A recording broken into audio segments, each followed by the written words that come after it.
పశ్చిమాసియాలో యుద్ధం ముగింపు దిశగా అడుగులు పడుతున్నాయి.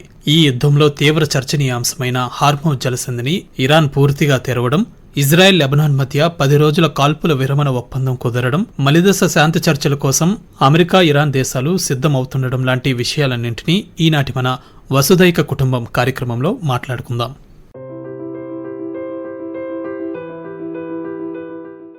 అమెరికా, ఇరాన్ దేశాల మధ్య ఇటీవల కుదిరిన తాత్కాలిక కాల్పుల విరమణ ఒప్పందానికి అనుగుణంగా పాకిస్తాన్లోని ఇస్లామాబాద్ వేదికగా శనివారం శాంతి చర్చలు జరిగాయి.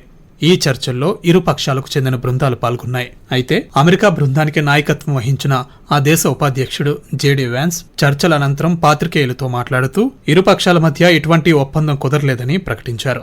21 గంటలకు పైగా తీవ్రంగా ప్రయత్నించినప్పటికీ చర్చలు విఫలమయ్యాయన్నారు.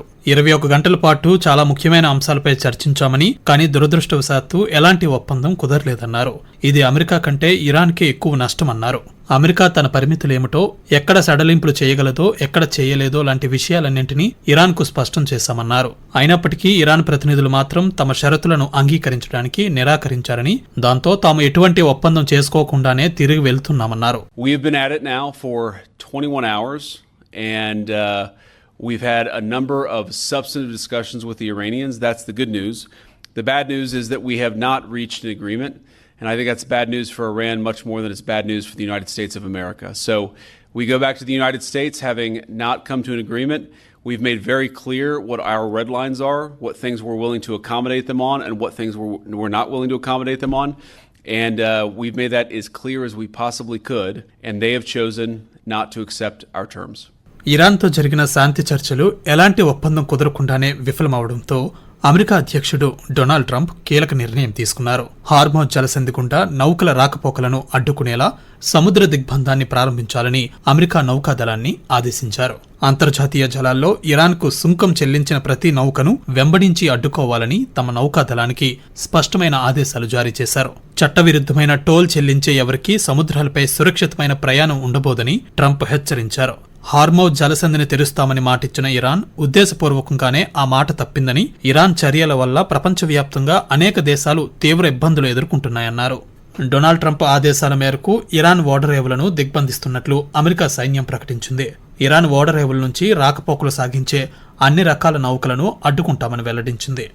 ఇక పశ్చిమాసియా వివాదాన్ని పరిష్కరించడమే లక్ష్యంగా జరిగిన చర్చల్లో ఇరాన్ నమ్మకాన్ని పొందడంలో అమెరికా విఫలమైందని ఆ దేశ పార్లమెంట్ స్పీకర్ గాలిబఫ్ అన్నారు.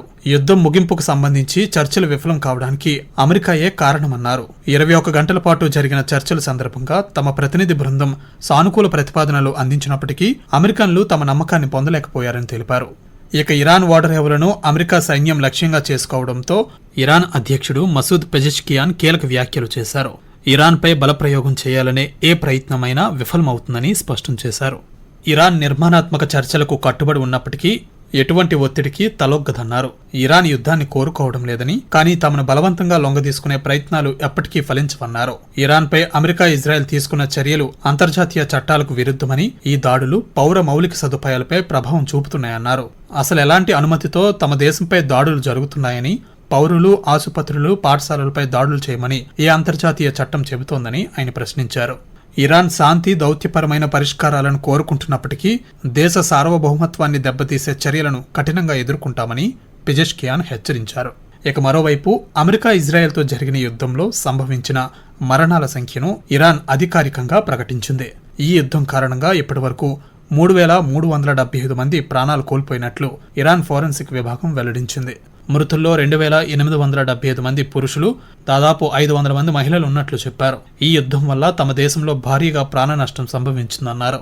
పశ్చిమాసియా భద్రత గురించి అమెరికా, ఇజ్రాయెల్ దేశాలకు ఏమాత్రం పట్టింపు లేదని ఇరాన్ విదేశాంగ మంత్రిత్వ శాఖ అధికార ప్రతినిధి ఇస్మాయిల్ బఘియా విమర్శించారు. అమెరికా, ఇజ్రాయెల్ వల్లే పశ్చిమాసియా దేశాల మధ్య అసమ్మతి, విభజన జరుగుతోందన్నారు. గత 40 రోజుల యుద్ధంలో ఇదే విషయం స్పష్టమైందన్నారు. ఇకనైనా ఇరాన్పై దాడుల కోసం అమెరికాకు భూభాగాన్ని ఇవ్వడాన్ని ఆపాలని పశ్చిమాసియా దేశాలను ఆయన కోరారు. ఇరాన్లోని మౌలిక సదుపాయాలపై దాడుల కోసం పశ్చిమాసియా దేశాల సైనిక స్థావరాలు, భూభాగం, సముద్రం, గగనతలాలను అమెరికా, ఇజ్రాయెల్ వాడుకున్నాయని ఆరోపించారు. అయినప్పటికీ పశ్చిమాసియా దేశాలతో తాము స్నేహబంధాలనే కోరుకుంటున్నామని, ఇందుకోసం అన్ని దేశాలు సార్వభౌమత్వాన్ని, ప్రాదేశిక సమగ్రతను పరస్పరం గౌరవించుకోవాల్సి ఉంటుందని ఇస్మాయిల్ బఘియా సూచించారు. కనీసం ఇప్పటికైనా అమెరికా, ఇజ్రాయెల్ దేశాలకు మద్దతివ్వడాన్ని ఆపాలని గల్ఫ్ దేశాలకు హితవు పలికారు. పశ్చిమాసియాలో కొనసాగుతున్న ఉద్రిక్తతల మధ్య కీలక పరిణామం చోటు చేసుకుంది. ఇజ్రాయెల్, లెబనాన్ మధ్య 10 రోజుల కాల్పుల విరమణకు అంగీకారం కుదిరినట్లు అమెరికా అధ్యక్షుడు డొనాల్డ్ ట్రంప్ ప్రకటించారు. లెబనాన్ అధ్యక్షుడు జోసెఫ్, ఇజ్రాయెల్ ప్రధానమంత్రి బెంజమిన్ నెతన్యాహుతో సంభాషించినట్లు డొనాల్డ్ ట్రంప్ ట్రూత్ సోషల్ వేదికగా పేర్కొన్నారు. ఈ చర్చల అనంతరం శాంతి సాధన దిశగా ముందడుగు వేస్తూ 10 రోజుల సీజ్ ఫైర్ ను అమలు చేయాలని ఇరు దేశాలు నిర్ణయించుకున్నట్లు తెలిపారు. వాషింగ్టన్లోని మార్క్ రూబియో సమక్షంలో ఇరు దేశాల నేతలు సమావేశమైనట్లు, దాదాపు 34 సంవత్సరాల తర్వాత ఇజ్రాయెల్, లెబనాన్ దేశాల అగ్రనేతలు మాట్లాడుకున్నారని ట్రంప్ తెలియజేశారు. ఈ చారిత్రాత్మక అడుగును పశ్చిమాసియాలో ప్రాంతీయ శాంతికి ఒక ముఖ్యమైన మైలురాయిగా ఆయన అభివర్ణించారు. హార్మోజ్ జలసంధిని తిరిగి తెరవాలని అంతర్జాతీయ సమాజమంతా ఏకగ్రీవంగా డిమాండ్ చేస్తోందని చైనా విదేశాంగ మంత్రి వాంగ్ యీ అన్నారు. హార్మోజ్ జలసంధికి తీర ప్రాంత దేశంగా ఇరాన్ సార్వభౌమత్వం, భద్రత, చట్టబద్దమైన హక్కులను గౌరవించాలని, అయితే ఆ జలసంధి గుండా నౌకాయాన స్వేచ్ఛ, భద్రతను నిర్ధారించాలని ఇరాన్ విదేశాంగ మంత్రి అబ్బాస్ అరగ్చీతో జరిపిన ఫోన్ సంభాషణలో వాంగ్ యీ స్పష్టం చేశారు. అదేవిధంగా హార్మోజ్ జలసంధిలో వాణిజ్య నౌకలపై పొంచి ఉన్న ముప్పుపై భారత్ తీవ్ర ఆందోళన వ్యక్తం చేసింది. వాణిజ్య నౌకాయానంపై జరుగుతున్న దాడులను ఖండిస్తూ ఆ ప్రాంతంలో సురక్షిత నౌకాయానాన్ని వెంటనే పునరుద్ధరించాలని భారత్ డిమాండ్ చేసింది. ఐక్యరాజ్య సమితి సాధారణ సభలో జరిగిన చర్చలో భారత శాశ్వత ప్రతినిధి పర్వతనేని హరీష్ మాట్లాడుతూ ఈ మేరకు వ్యాఖ్యలు చేశారు. హార్మోజ్ విషయంలో సంయమనం పాటించాలని, ఉద్రిక్తతలను తగ్గించుకోవాలని పిలుపునిచ్చారు. Since the outbreak of the conflict in Iran and the Gulf region on the 28th of February 2026, India had expressed deep concern and urged all states to exercise restraint, avoid escalation, and prioritize safety of civilians. We have urged all states to promote dialogue and diplomacy and de-escalation of tensions and to purposefully address underlying issues. We have also called for respect of sovereignty and territorial integrity of all states. Belgium, Netherlands, France సహా ఐరోపా దేశాలకు Hormuz జలసంధిలో ఉన్న mines ను తొలగించే సామర్థ్యం ఉందని France రక్షణ మంత్రి క్యాథరిన్ వ్యాట్రిన్ వెల్లడించారు. వ్యూహాత్మకంగా ముఖ్యమైన ఈ జలమార్గం గుండా ప్రయాణించే నౌకలకు ఐరోపా దేశాలు పూర్తి మద్దతుతో కూడిన ఎస్కాట్ సేవలను అందించగలవని వ్యాట్రిన్ తెలిపారు. అదేవిధంగా స్పష్టమైన చట్టపరమైన ఫ్రేమ్వర్క్ అమల్లో ఉంటే ఆ జలసంధి గుండా సురక్షితమైన నౌకాయానానికి సహకరించేందుకు తాము కూడా సిద్ధంగా ఉన్నామని జర్మనీ ప్రకటించింది. ఈ పరిణామాలన్నింటితో పాటు అంతర్జాతీయ సమాజం నుంచి వస్తున్న ఒత్తిడి కారణంగా హార్మోజ్ జలసంధిని తెరిచినట్లు ఇరాన్ నిన్న ప్రకటించింది. హార్మోజ్ జలసంధిని పూర్తిగా తెరిచినట్లు ఇరాన్ వెల్లడించింది. లెబనాన్, ఇజ్రాయెల్ మధ్య కుదిరిన కాల్పుల విరమణ గడువు ముగిసేదాకా హార్మోజ్ జలసంధి తెరిచే ఉంటుందని స్పష్టం చేసింది. ఈ 10 రోజుల కాలంలో అన్ని వాణిజ్య నౌకలు హార్మోజ్ జలసంధి మీదుగా రాకపోకలు సాగించవచ్చని తెలిపింది. ఈ విషయాన్ని ఇరాన్ విదేశాంగ మంత్రి అబ్బాస్ అరాగ్చీ సామాజిక మాధ్యమం ఎక్స్ వేదికగా వెల్లడించారు. లెబనాన్లో కాల్పుల విరమణకు అనుగుణంగా ఇరాన్కు చెందిన పోర్ట్స్ అండ్ మ్యారిటైమ్ ఆర్గనైజేషన్ ఇప్పటికే ప్రకటించిన సమన్వయ మార్గంలో నౌకల కోసం హార్మోజ్ జలమార్గం తెరిచే ఉంటుందన్నారు. అమెరికాతో కుదిరిన కాల్పుల విరమణ గడువు ముగిసే వరకు అన్ని వాణిజ్య నౌకల రాకపోకలకు ఎలాంటి అంతరాయం ఉండదని ఆయన పేర్కొన్నారు. ఇజ్రాయెల్, లెబనాన్ కాల్పుల విరమణను ఐక్యరాజ్య సమితి సెక్రటరీ జనరల్ యాంటోనియో గుటెరెస్ స్వాగతించారు. ఈ ఒప్పందాన్ని కుదర్చడంలో అమెరికా పోషించిన పాత్రను ఆయన ప్రశంసించారు. ఇది దీర్ఘకాలిక పరిష్కారం కోసం చర్చలకు మార్గం సుగమం చేస్తుందన్నారు. ప్రతి ఒక్కరూ కాల్పుల విరమణను పూర్తిగా గౌరవించాలని, అంతర్జాతీయ చట్టాలకు కట్టుబడి ఉండాలని ఆయన విజ్ఞప్తి చేశారు. గురువారం లాస్ వేగాస్ లో జరిగిన ఒక కార్యక్రమంలో పాల్గొన్న అమెరికా అధ్యక్షుడు డొనాల్డ్ ట్రంప్ ఇరాన్ యుద్ధంపై కీలక వ్యాఖ్యలు చేశారు. ఇరాన్పై త్వరలోనే విజయం సాధించబోతున్నామని తెలిపారు. ఇతర దేశాల్లో దశాబ్దాల పాటు అమెరికా బలగాలు యుద్ధభూమిలో ఉండాల్సి వచ్చిందని, కానీ ఇరాన్లో మాత్రం 2 నెలలే ఉండి దాదాపు యుద్ధాన్ని పూర్తి చేశామన్నారు. ఇరాన్ దేశానికి ఇక నేవీ లేదని, ఆ దేశపు 158 నౌకలు సముద్రంలో మునిగిపోయాయని వెల్లడించారు. అయితే అమెరికా, ఇరాన్ మధ్య కొనసాగుతున్న కాల్పుల విరమణ ఒప్పందాన్ని పొడిగించాలా వద్దా అనే దానిపై ఇంకా స్పష్టత రాలేదన్నారు.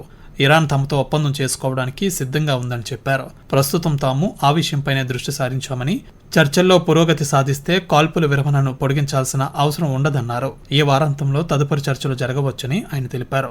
But we do very well. You notice that we're doing very well, and I will say the war in Iran is going along swimmingly. We can do whatever we want, and it should be ending pretty soon. It was perfect. I mean, it's perfect. It was the power we have, our military. We have the most powerful military anywhere in the world. I built it 4 years, and we're still building it. We're building it. We have the best military. We have the best equipment in the world. పశ్చిమాసియాలో యుద్ధం ముగింపు దిశగా America, Iran దేశాలు రెండో విడత శాంతి చర్చలకు సిద్ధమవుతున్నాయి. పాకిస్తాన్ ఇస్లామాబాద్ వేదికగా మలిదశ చర్చలకు సన్నాహాలు చేస్తోంది. ఇరు పక్షాలను తిరిగి చర్చలకు ఒప్పించడానికి దౌత్యపరమైన ప్రయత్నాలు జరిగాయని పాకిస్తాన్ అధికారులు తెలిపారు. అండమాన్ సముద్రంలో ఘోర పడవ ప్రమాదం చోటు చేసుకుంది. రోహింగ్యా శరణార్థులు బంగ్లాదేశ్ జాతీయులతో గురువారం మలేషియా వైపుగా వెళుతున్న ఓ పడవ మునిగిపోవడంతో దాదాపు 250 మంది గల్లంతయ్యారు.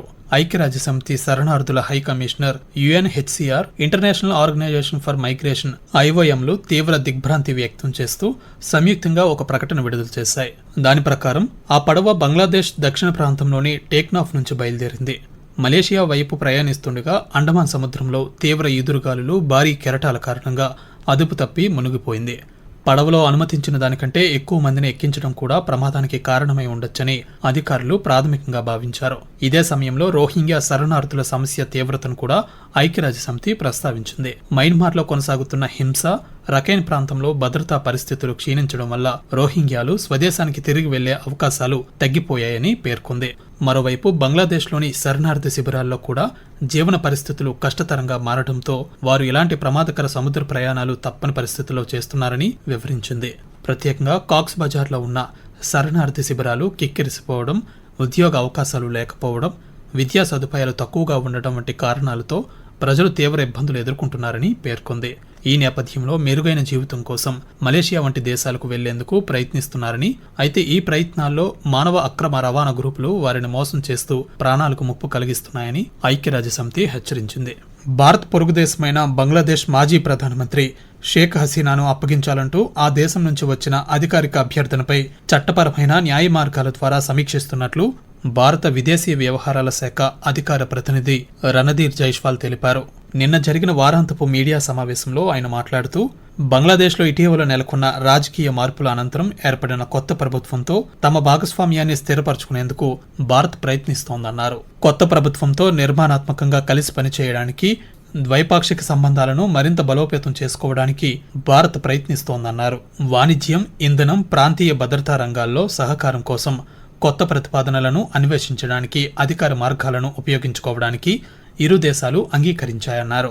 షేక్ హసీనా అప్పగింతపై ప్రతిష్టంభన ఉన్నప్పటికీ ఇరు దేశాల మధ్య భాగస్వామ్యం పటిష్టంగా కొనసాగుతోందన్నారు.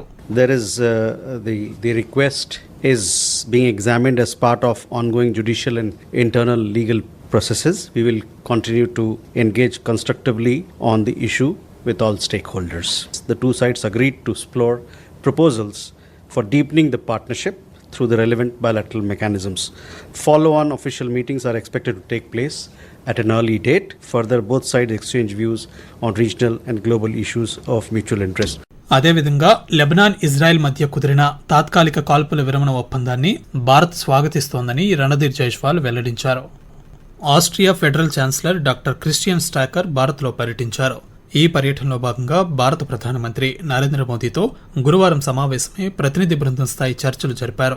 ఆహార భద్రత, సైనిక సహకారం, ఉగ్రవాద నిరోధానికి సంబంధించి ఇరు దేశాల మధ్య ఈ సందర్భంగా పలు అవగాహన ఒప్పందాలు కుదిరాయి. అనంతరం జరిగిన సంయుక్త పాత్రికేయుల సమావేశంలో క్రిస్టియన్ స్టాకర్ మాట్లాడుతూ, ఇటీవల భారత్, ఐరోపా సమాఖ్య మధ్య కుదిరిన స్వేచ్ఛా వాణిజ్య ఒప్పందం తర్వాత భారత్, ఆస్ట్రియా సంబంధాలు ఒక నూతన యుగంలోకి ప్రవేశించాయని ఆయన పేర్కొన్నారు. ద్వైపాక్షికంగా అంతర్జాతీయ వేదికలపై భారత్ పోషిస్తున్న పాత్రను ఆస్ట్రియా ఛాన్సలర్ ప్రశంసించారు. అనేక అంతర్జాతీయ విషయాల్లో భారత్ అభిప్రాయానికి చాలా ప్రాధాన్యత ఉంటుందన్నారు. అన్ని సంఘర్షణలకు చర్చల ద్వారానే శాంతి లభిస్తుందని తాను, ప్రధానమంత్రి నరేంద్ర మోదీ ఏకీభవిస్తున్నామని చెప్పారు. నేడు భౌగోళిక, రాజకీయ సంక్షోభ పరిస్థితులు కొనసాగుతున్నాయని, ఇటువంటి సమయంలో స్థిరత్వం, విశ్వాసం, నమ్మకమైన భాగస్వామ్యాలు కేవలం మాటలు మాత్రమే కాదని అవి ఒక వ్యూహాత్మక అవసరమని క్రిస్టియన్ స్టాకర్ పేర్కొన్నారు.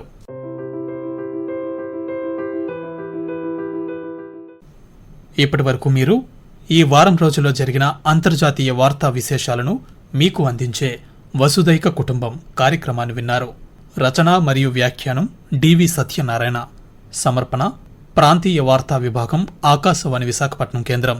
వెలువడింది ఆకాశవాణి విజయవాడ కేంద్రం నుండి.